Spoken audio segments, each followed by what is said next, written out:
Hello and welcome.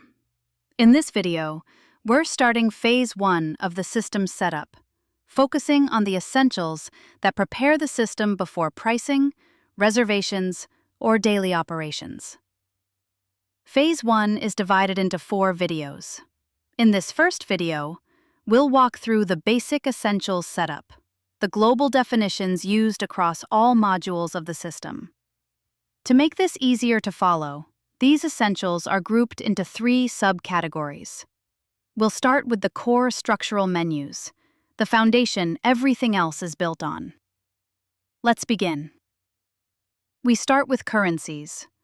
From the left-hand side of the screen from the Startup menu, choose Currencies.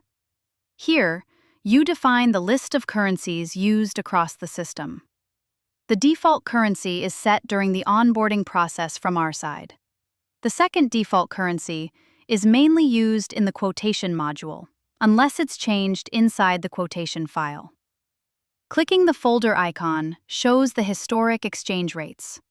Dynamic exchange rates are managed from System Settings, under Integration, then FX Rate.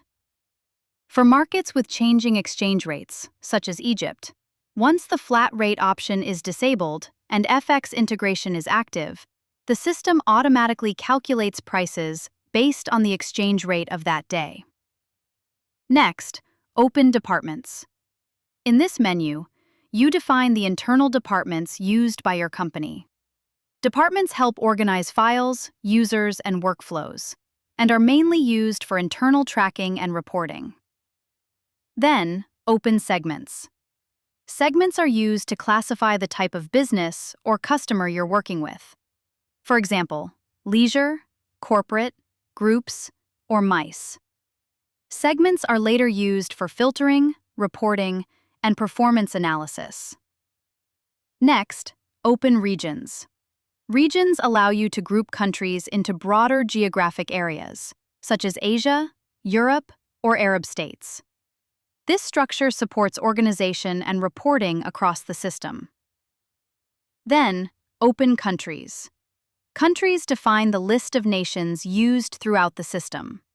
In most cases, this list is already predefined, but it remains editable when needed.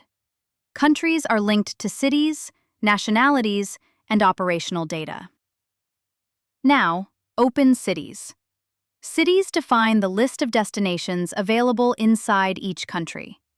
Each city can include its own code and an optional geographic location. Cities are used throughout the system in routes, reservations, arrivals, departures, and maps. Now, search for the required city, for example, Amman.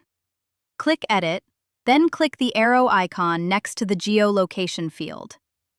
A map window will open, allowing you to search for the exact location or adjust the coordinates manually.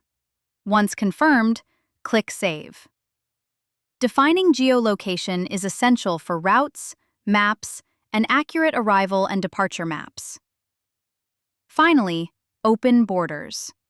Borders define the official land entry and exit points used when travelers arrive or depart by land. Borders are required for land arrivals, land departures, and overland transportation planning. This completes the first subcategory of the basic essentials setup.